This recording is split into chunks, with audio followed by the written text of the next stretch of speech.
Why would I carry a suppressor when I walk or my land or hike or whatever? Hmm. The simple answer is you don't have to, but in my experience, if you're going to go hunting and you carry a handgun with you, like many hunters do, there's already an issue of like, how do you carry the handgun? This is one way to deal with Right. it. Hmm. But if you, for instance, need to shoot something, an animal, or end the life of your prey that you've taken, specifically, like if you're hunting, you could shoot it again with a rifle. You could harm it with a knife or end its life with a knife. Handguns are extremely loud because they have such short barrels and they damage your hearing pretty seriously. Hmm. That's one reason. Hiking, a lot of people carry guns when they hike. You generally don't carry ear pro.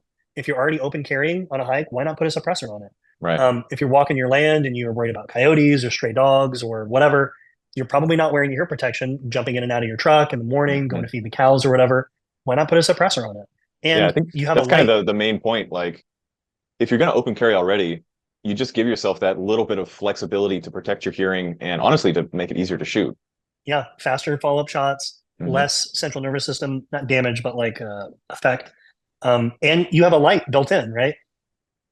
Not every shooting situation requires a light, but if you need it, it's right there.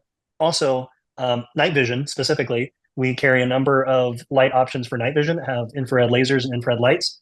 That could be a really good way for you to shoot under green, with night vision and have an infrared laser situation that you can aim with. So it's all kind of built in one package.